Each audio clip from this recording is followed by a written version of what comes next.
second here.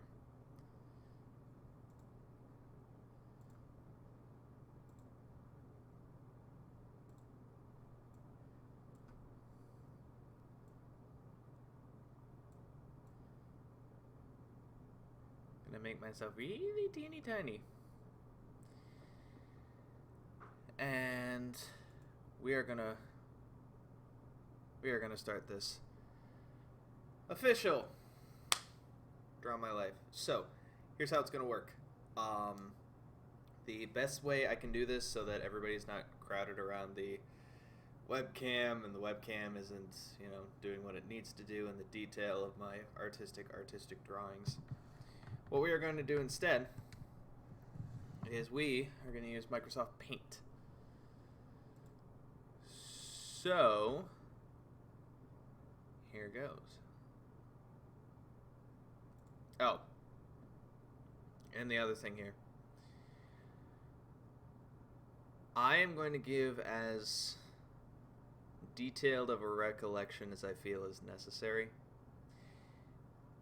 As long as, well, you guys are free to ask any and all questions that you want in the chat window. As long as they pertain strictly to me, my business, my thoughts, my feelings, what I've done, what I've said. If you keep it in that realm, then that's totally fine. I am an open book. And I kind of have to be in order to do this. I am going to try to limit certain information about other people in my life, just out of respect for them, that they don't know that I'm doing this, and I don't know how comfortable they would be about me talking about some stuff. So I will have to censor this a little bit, but we are going to get into it. And the only tricky part is I'm going to have to bounce back and forth here to make sure that I'm not missing any of your messages. So, let's do this. Talking about our lives, of course, we must start with where I was born. Can anybody guess it? Oh, that's right. It's actually a decently drawn cat. But it is the state of Ohio. I was born right about here in Cleveland.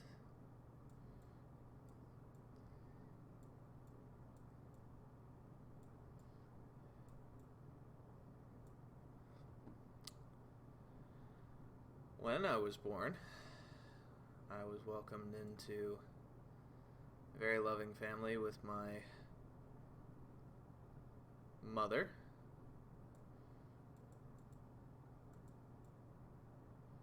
who was very happy to have such a healthy, bouncing baby boy such as myself. That's Mom. We had my father, who actually shares my trait of having a rather large head, because when I was born, I had a huge head. My father is the one who gave me this huge head through the wonderful science of genetics. So here he is with his large head and a big old smile on his face. He was just happy that my mom and I were cool. And I have, I should say, an older sister. She wears her hair long, like a hippie.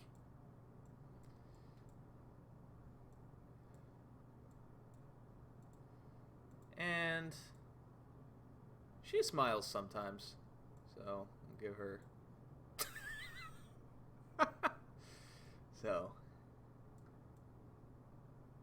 Dad, and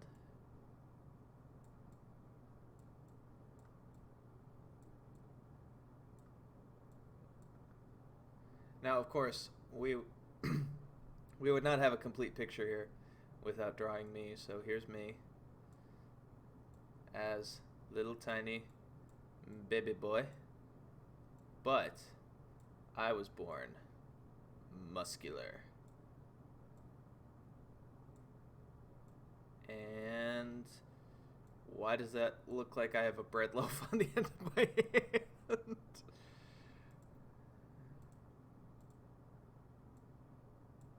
And that's me. This was, oh gosh, 24 years ago now.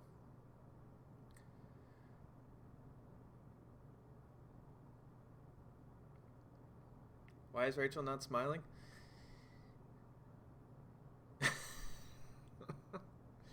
That's more of my own brother to sister jab at her. She smiles sometimes. But that is my family. So, how do I erase?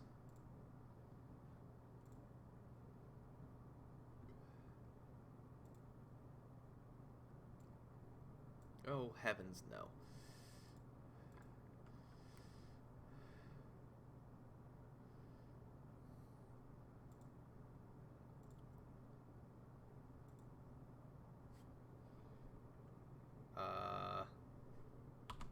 Hey, there we go.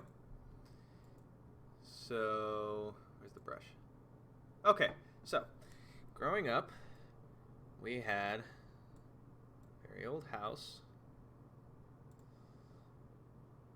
with a nice attic in it. The attic becomes important later, that's why I'm telling you all this, but it was an older house. It was the first house my parents had bought together as a couple, but I love this house. It's where I learned to ride a bike. It's where I first got to experience video games. And that's where a lot of my childhood was. So, excuse some of the detail here. I'm going to try to keep this somewhat brief. So this was my house with, of course, Mom, Dad, Rachel, me, and we always had pets around. When I was first born until I was about the age of 3, we had Maggie, we had Kelly. On my sister's 7th birthday, we got 2 cats, Mary and Molly. And at various points in my childhood, I had 2 fish. I had Chimney Sweep, and I had Sparky. We always had animals all over in the house, and I was always really glad about that. Being able to take care of an animal did teach me a lot of responsibility, and it was just good having a bunch of living beings around. Video games. Fish. Yes, I had fish. I had 2 fish. Chimney Sweep was actually a feeder fish, but a young me did not understand the concept of what a feeder fish was. Chimney Sweep. Yes, like chimney sweep. I did not understand what a feeder fish was, and I was in the pet store with my mother, and we saw the tank full of feeder fish, and I happened to see one of the feeder fish that was, this will also come in later too, but that had a black spot on its tail. And I thought, oh, it's like he was using his tail to sweep out chimneys. So we named him Chimney Sweep. I did not understand that feeder fish are not meant to live long, so that was a bit of a rough time for me. But what else do we have?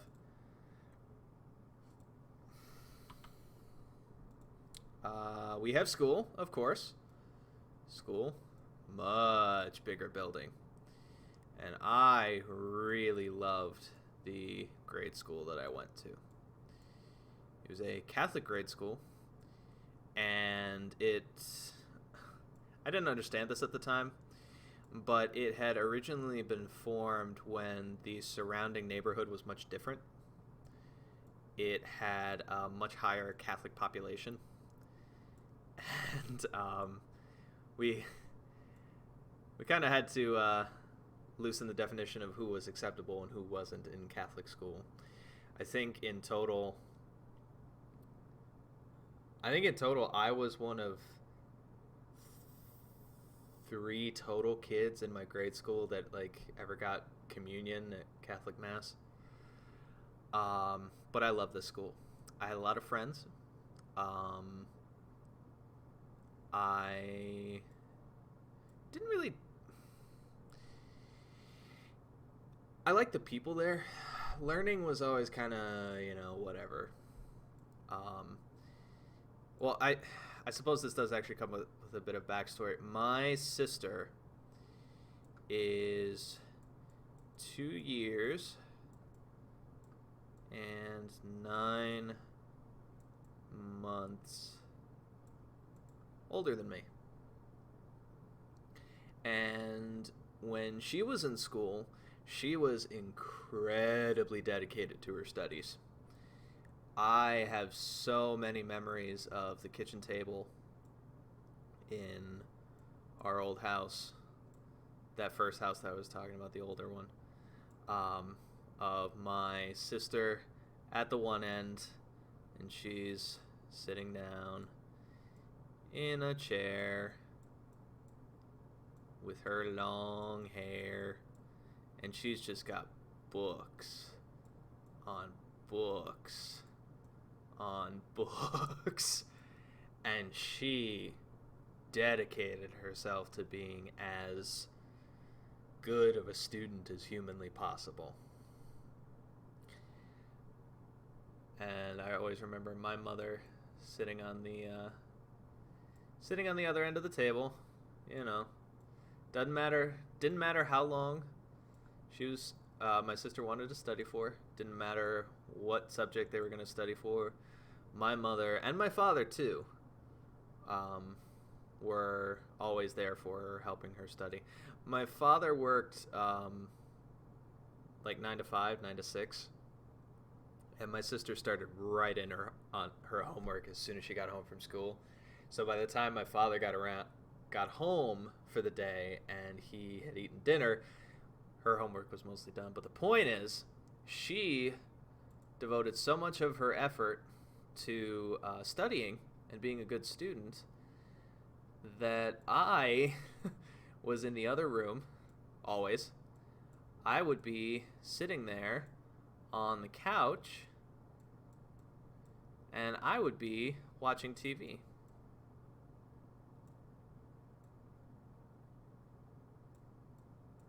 That's the TV. Shut up. And she repeated things, and she went over and over and over the material so much that when I got to the grade levels that she had been in previously, I already knew the material because I'd heard it so often. So the point of why I'm saying this is school was always easy. I never had to try, ever.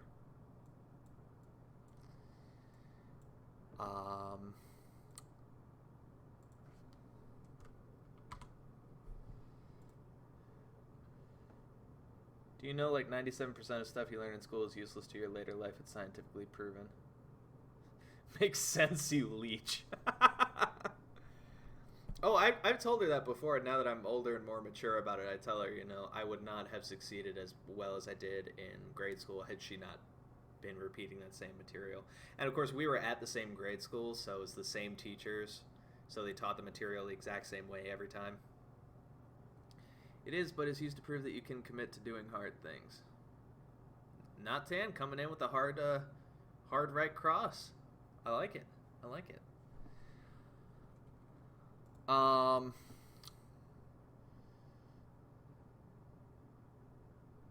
what to talk about next? Okay, so eventually it got to the... Whoa.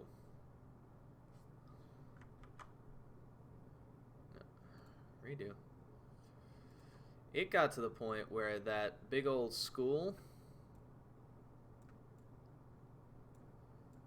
Again, quickness for brevity of information.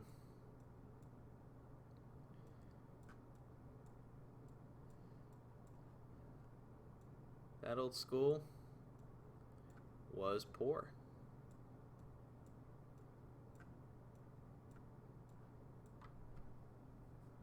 We did not have enough kids to maintain a financial basis for staying open. And I really do appreciate the administrators and the staff doing everything that they could to keep the school open as long as possible. But when I was in 6th grade, my mother sat me down and told me that I wasn't going to be able to go to school with my friends anymore. That we were going to have to find a new school because my school was shutting down. And this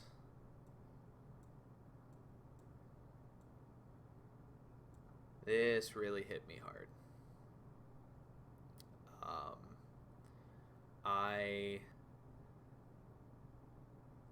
I had this idea growing up that in my neighborhood, like, I was gonna get married at the church that I went to ever since I was a kid, and I was gonna send my kids to school at the same grade school that I went to and go shopping at all the same places that my parents went shopping.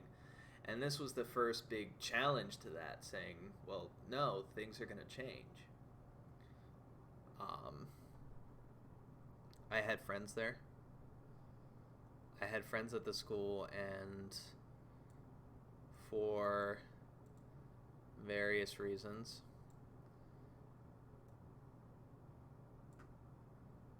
whether parental choice or even their choice, I wound up going to a new grade school where I didn't know anybody.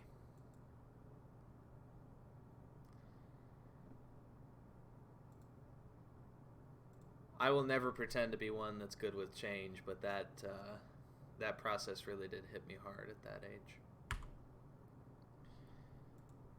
Now, fast forward to that new school. The school in and of itself was fine. Teachers, mostly cared. Some of them got a little too self-important sometimes, but when you deal with grade school age kids all day, I can understand a little self-importance. So, and this school was actually not like my old school. And this really freaked me out. I don't think I ever actually told anybody this before, but one of the biggest things that freaked me out was that my old grade school was 2 stories tall. And this one was only the 1 story. That really freaked me out. If you're keeping track of the math, that's a big doorknob. I came into this grade school in 7th grade. Now, 7th grade, start of puberty, start of all that fun stuff. And just me being a generally weird person,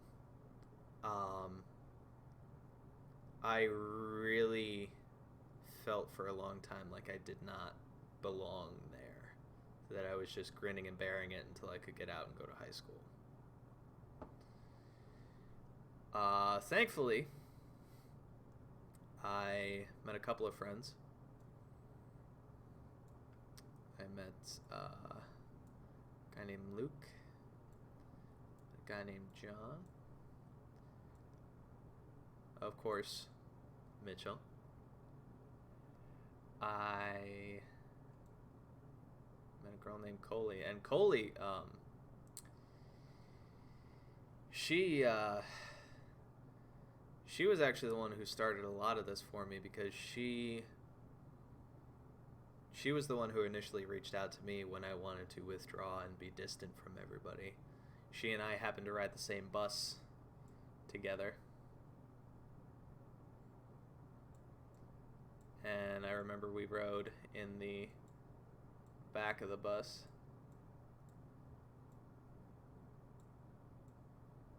And she wound up in the seat across from mine. And she started talking to me. She started making friends with me. A gesture of kindness which I am still trying to figure out how to repay her for.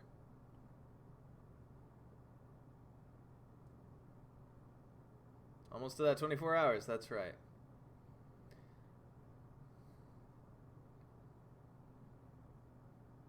Is Mitchell even here? I don't even know if he knows I'm talking about him.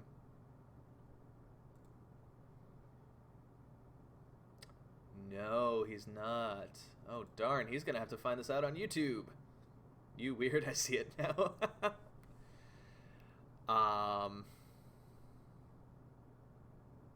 Yes. The other big change here, of course, that I was not crazy about was changing schools. Right around that same time, my mother said that our old house that I loved so much wasn't working for us anymore as a family. We needed more space to be able to grow. And I was a little twerp about it. I made the process entirely about me and about my feelings and about what I wanted, without trying to respect the fact that my mother had, and my father too, my mother and my father had different, a lot more concerns to balance than I did. I just had to care about my feelings. But we wound up moving to a bigger house. The house my parents currently live in now.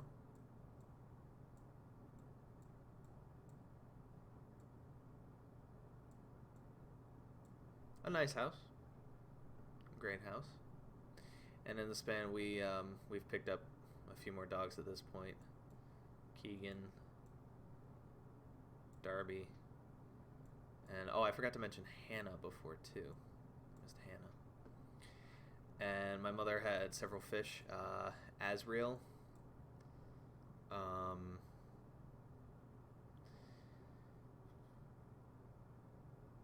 Oh my gosh, I can't remember the fish's name. Not important, but new house, new school, a lot of new. Fast forward a few more years, and I was in high school, which was not one building. It was not two buildings. It was 3 different buildings. Remember what I told you guys before about me never having to study? Like, ever in grade school? Yeah, I tried that same approach here.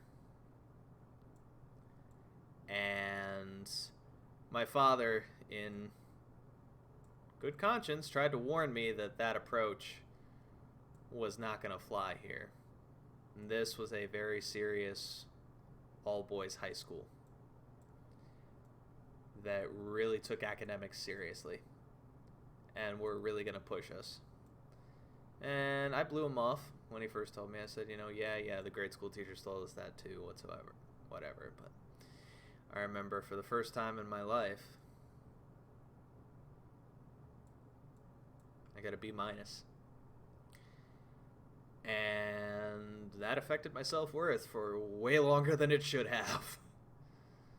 But I really had to ramp up my studies and the time I spent doing homework, which of course increased my stress.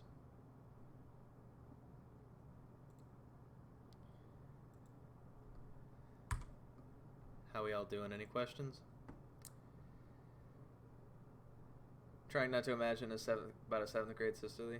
Oh yeah. Yeah, there's a picture out there that I hope never sees the light of day ever again. It ain't good. it ain't good. I know B minus is actually good, but for me, and for how hard the teachers wrote us,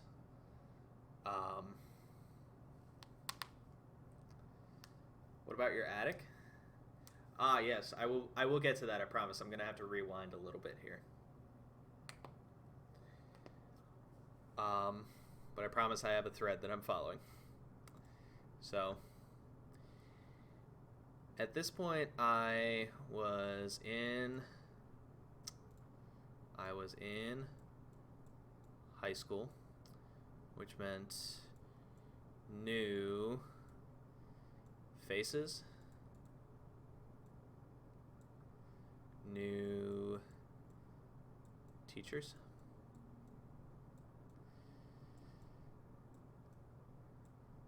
I lost a significant number of the friends that I just spent the past 2 years making. Some of them were able to come with me, and some of them did come with me to this high school. But a lot of my friends couldn't. I placed a lot of pressure on myself to perform well academically. That whole bit about me being a weird kid, I had a lot of unique interests that amped up my stress because I was interested in learning about things that nobody else was interested in learning. You can ask Mitchell, there was a period of time over several years, starting in 7th grade until my sophomore year of high school, that I was teaching myself how to count cards in blackjack. I got a lot of weird looks. I got a lot of weird glances, and I was having trouble connecting with people. To this day, I'm not really sure why, but I had a lot of trouble building these relationships.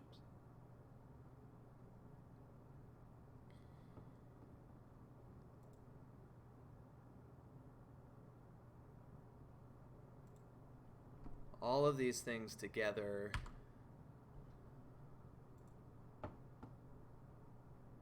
ultimately led me to the point where I was feeling a lot of different things.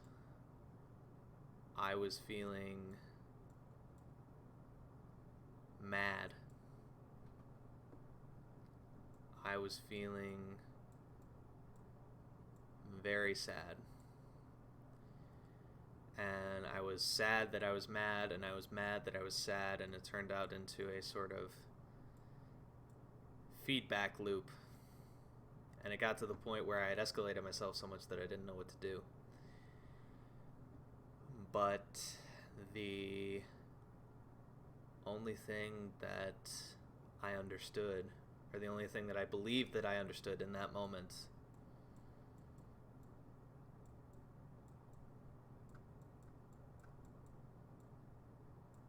was one simple thought.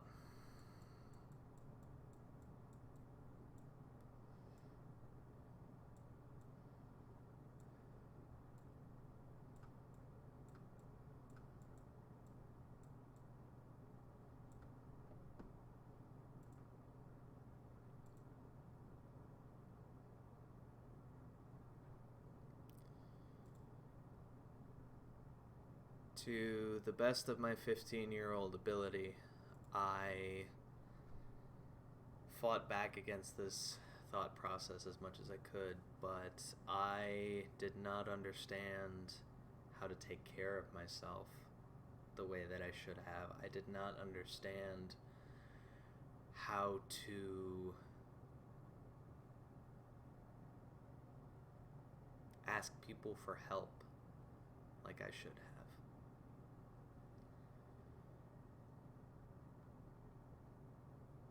So there was ultimately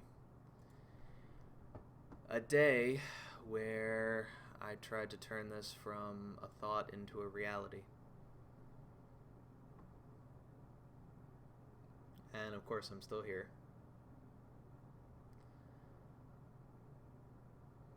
But that was the darkest place I have ever been to in my life.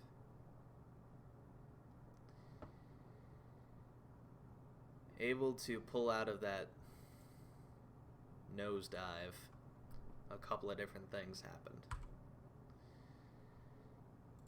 Primarily, I spent a lot more time talking to my mother.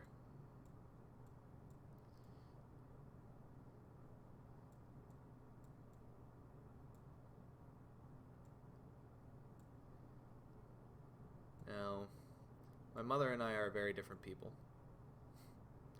We like very different things. We're excited about very different things. But one of the things that I will never be able to repay her for is how much she understood what I had been feeling. If I had just been able to say something about it, she understood what those feelings were like, and she understood how to help me move forward. To the point where I am happy to say that I have never been that low ever since. And now, of course, the big tie-in here, before this gets going too long. Well, let me check, make sure we have questions.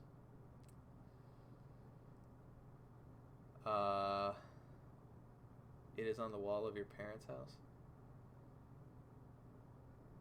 Oh, yes. Yes, that photo is on the wall of my parents' house. Can you still count cards? Yes. Engineering term feedback. Were you depressed? I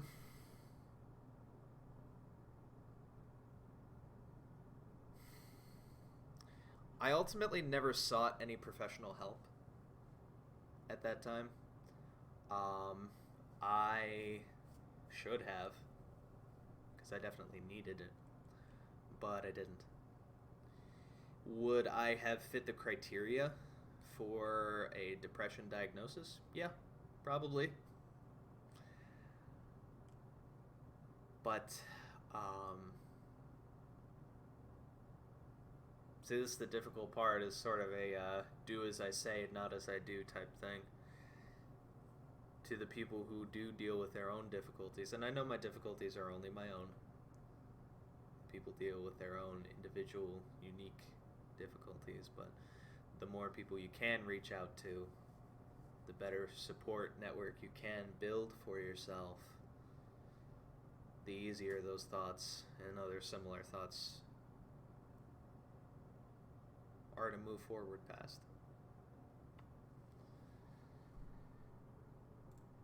So,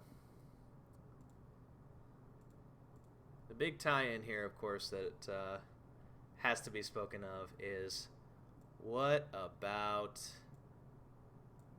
the games? And this is honestly what I want the majority of this to be about. I know I've gone on a while about all this, but games. If we go back just a bit to my parents' old house, this is where that attic comes in. My first experience ever with a video game was a little handheld Game Boy Color from Nintendo. The first game I ever played was Toy Story. We had a little Toy Story game. And then of course, I discovered my childhood love of Pokemon through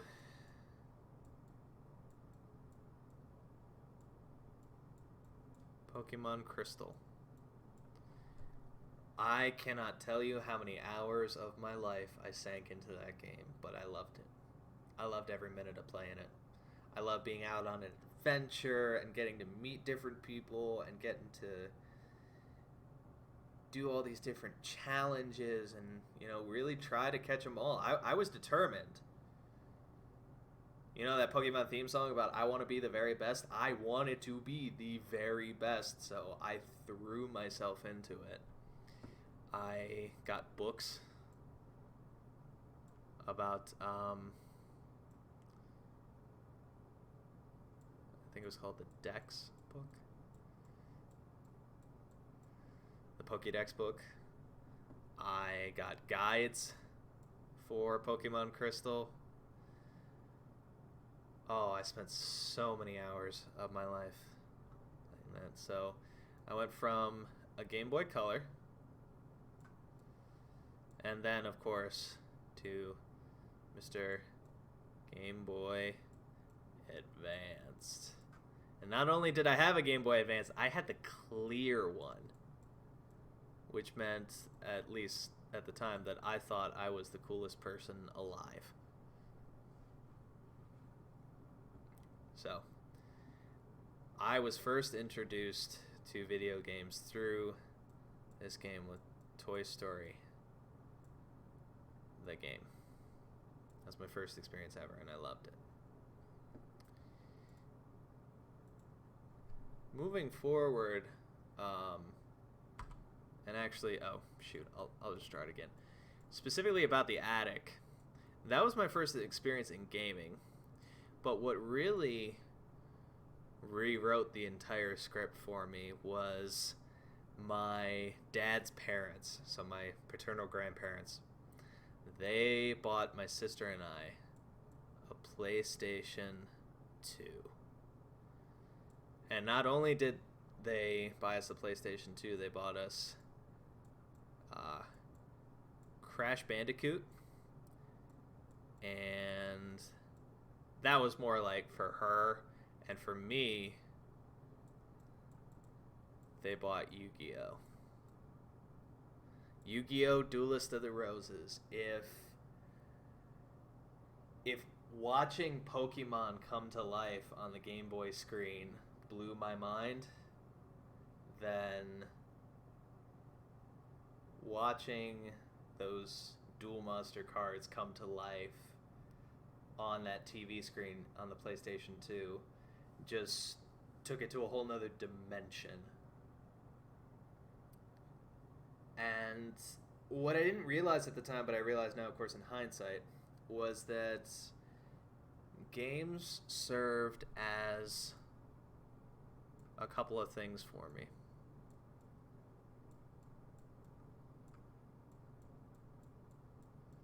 They served as a break, and they served as an escape.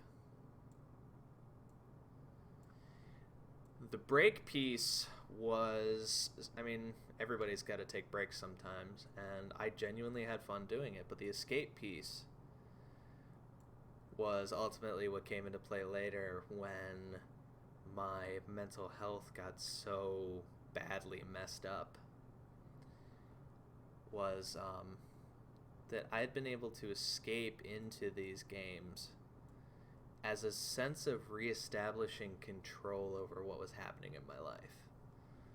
Because the times where I felt the most terrified were the things that I had no control over.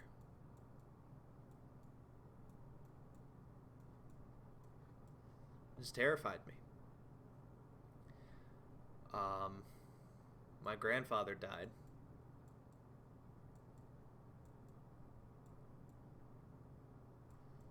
When I was about 13.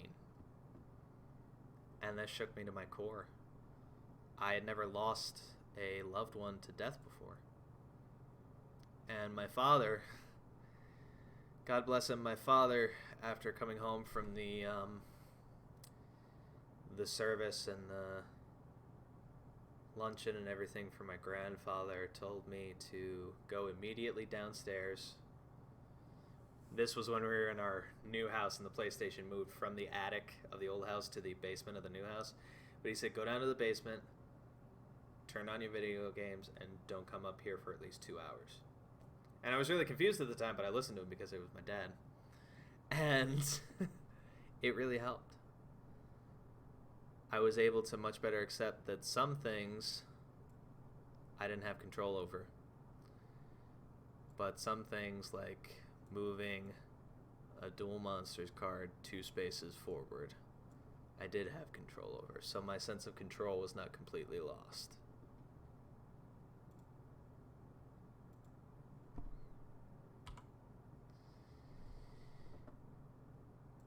So, how we doing?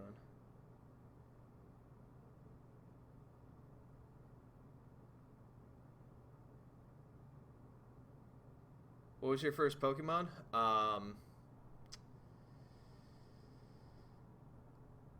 Oh my god, I'm blanking on his name.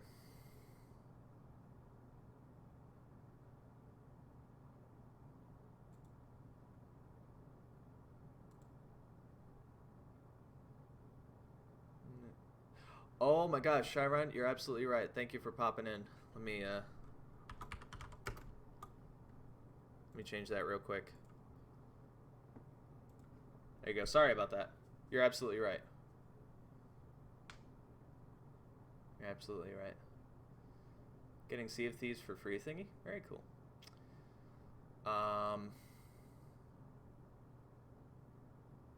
Cyndaquil. Oh my god, I had a brain fart. Cyndaquil. Yes, that was my first Pokemon. Cyndaquil was a boss.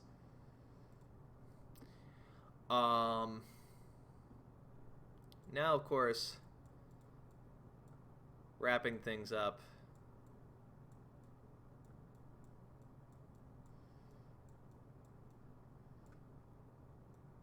SisterlyThrower.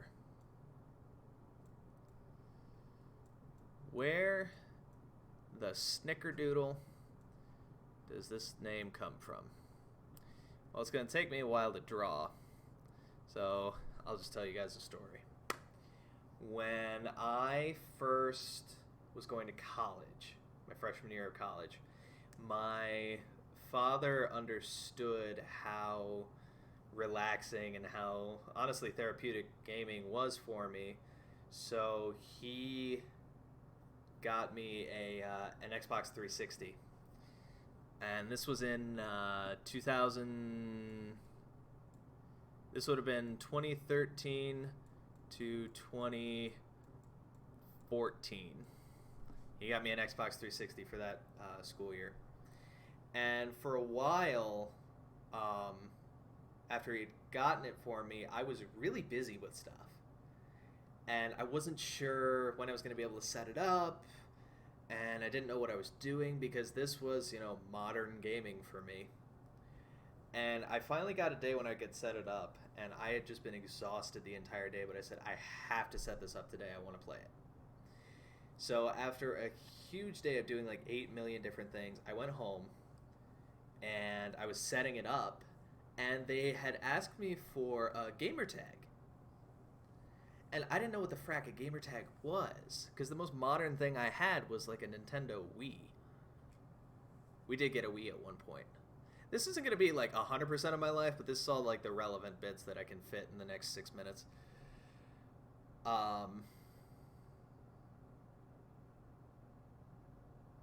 We had a Nintendo Wii.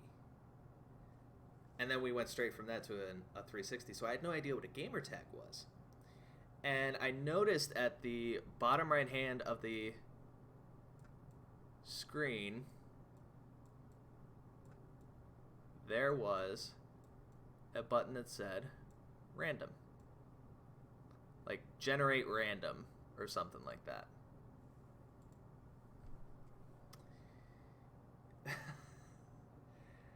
I was so tired and I was just so mentally exhausted at that point that I just said, fine, give me a random one. I don't care what it is. I don't know what a gamer tag is. I'm not going to waste my time with it. Just give me a random one.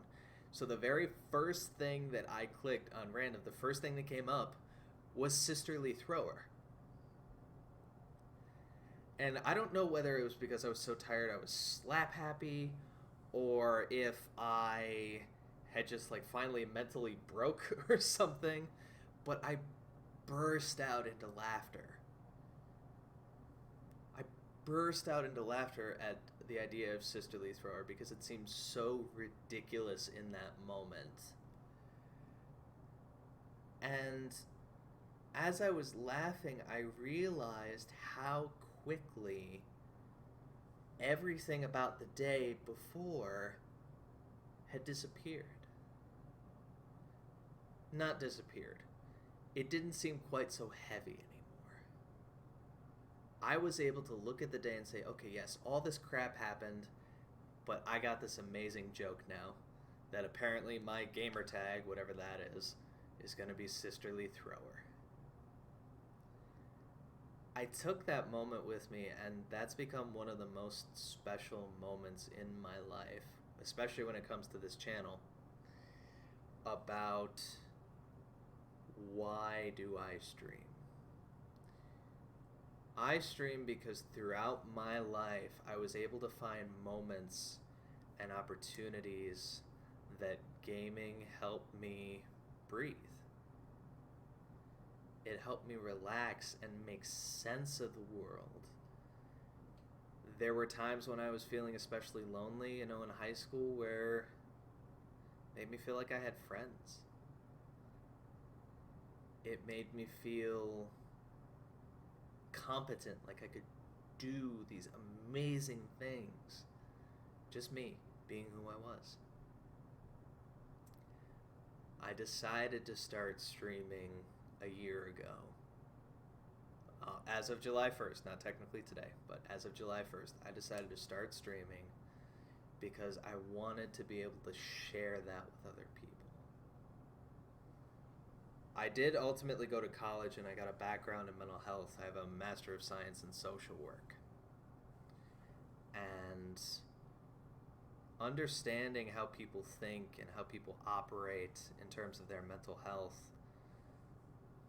and what I know about mental health and what I know about gaming and how those two intermingle, I saw that as an opportunity to be able to bring joy to other people. Because like I had said, my story is one of 7.8 billion stories out there. A lot of people had it a lot worse than I did, and they still do. But I started to stream because I firmly believe in the idea that a game can bring joy to people, and a game can be therapeutic. So yes, 1 year ago, as of July 1st, I can't even remember how I did this.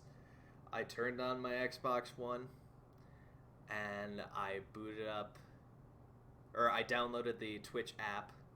I remember this. I downloaded the Twitch app, and I actually streamed straight from console to Twitch, and I streamed Goat Simulator, because nothing brought more joy to me than Goat Simulator did. I love that game to death. Let me make sure we're still doing good with people comments. Is there going to be a part 2? There will be. There's not really going to be a part 2. I mean, if there's more that you guys want to hear about, sure, but...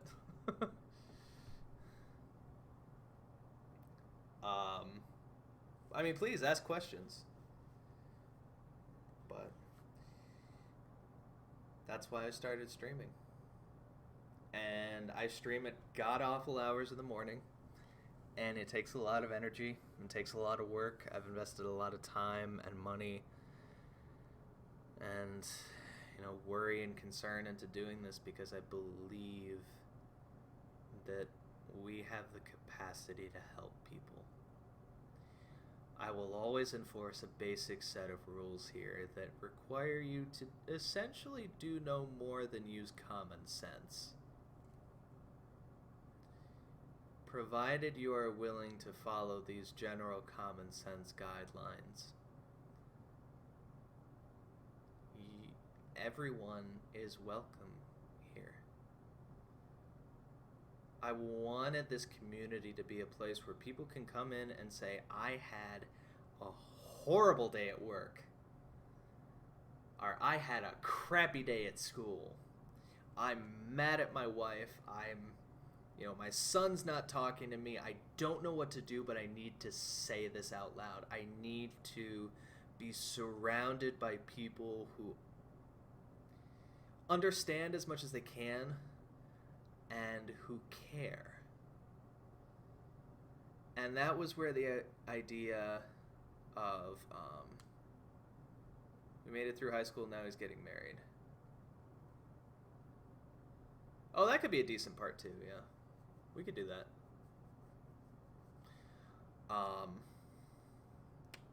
That's where the idea of Ohana came in. Friend? I wanted to think of something to set us apart from everybody else. Something that people could look at and say, we mean business. We believe in what we're talking about. We believe that this is important, and we believe that everybody is welcome regardless of where you've come from or what you've done. And I remembered, people think, here's a little piece of trivia for you. People think that I had actually gotten the concept of Ohana from Lilo and Stitch. But in truth, I actually didn't. There was a cop show going around for a while called Hawaii Five-0. And there was a character, Chinho Kelly, who had talked about this concept of Ohana and talking about intentional family, the people that choose to surround you and support you and love you.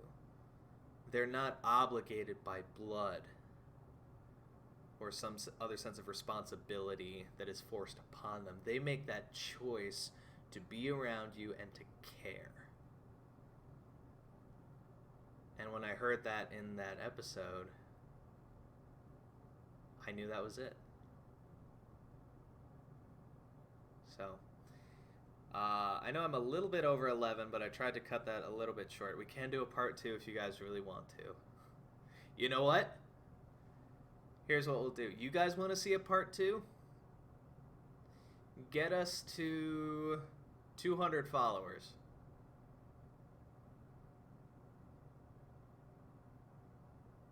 Get us to 200 followers and I'll give you a part 2.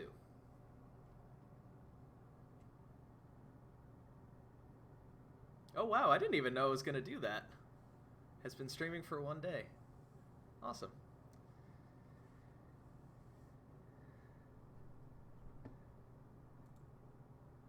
So it's my hope that there hasn't been a lot of echo. I don't know. I don't know how these browser streams ultimately work out, but unless anybody has any questions, the only other thing I wanted to say is, from the bottom of my heart, thank you to everybody who has ever come out to a stream at any point in time. Thank you. Anybody who has commented on a tweet or retweeted something I said, or gotten involved in Tumblr or YouTube or watched a video, thank you.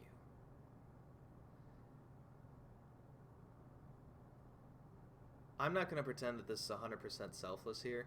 I get a lot out of being able to make content for you guys, and the fact that you guys are willing to give up your time and your effort and your energy to be here and to interact with me and to help make the content meaningful.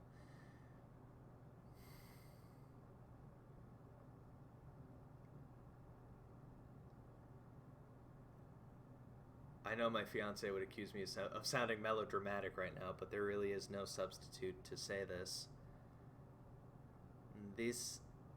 This community, everything that we've done here, even if it all goes up in smoke tomorrow,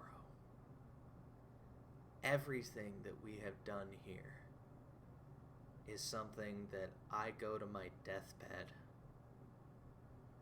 being proud of.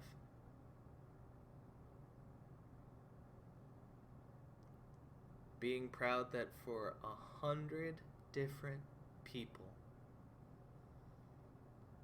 this is a safe place for them. This is a safe place where anybody can come for 100 people.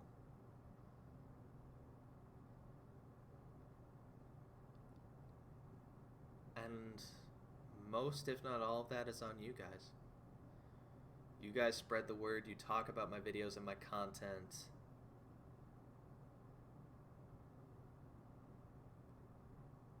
You guys give this more meaning than I ever could.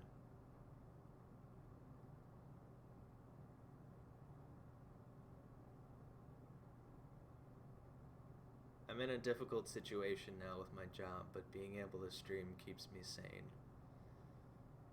Can't necessarily say I'm proud of the work that I do with my job, but I'm proud of this. Wherever we go from here, like I said, if this goes up in smoke tomorrow, thank you. Wherever we go from here, what happened at my job? Just, I don't find the work necessarily fulfilling. Oh yeah, I'm good at my job, it's just not, the work is not meaningful to me. I don't get anything out of it. It's just work. There's no meaning to it for me.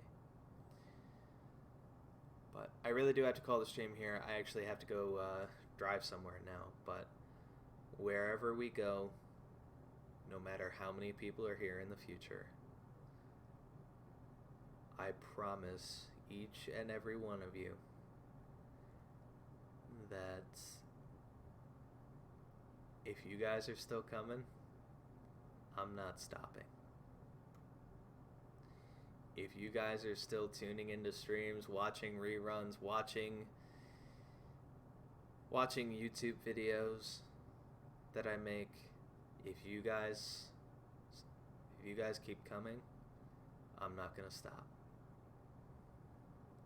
And we'll see just how big we can make this little amusement park ride go.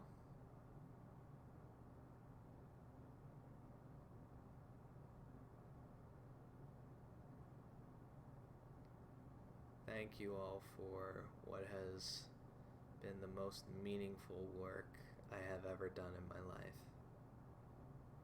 And I love all of you guys.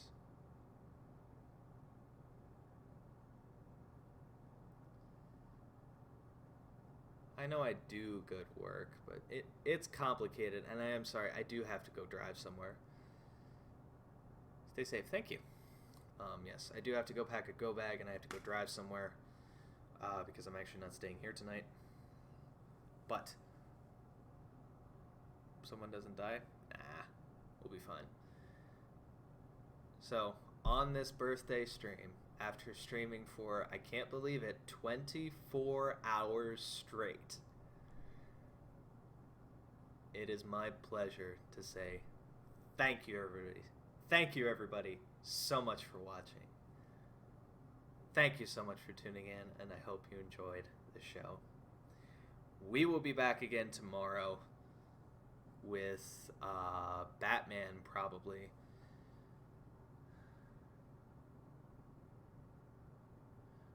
We will work something out with Sea of Thieves. I didn't miss those messages. We will work something out for those, but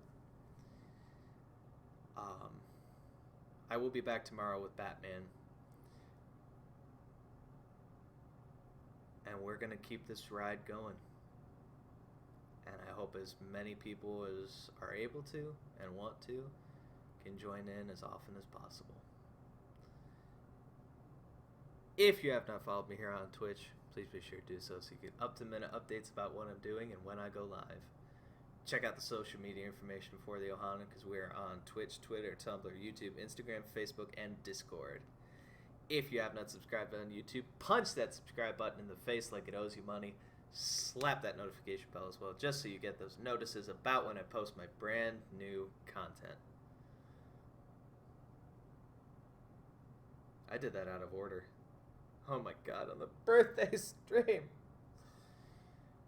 Thank you already so much for watching, and I will catch you all next time. Until then, peace out, y'all.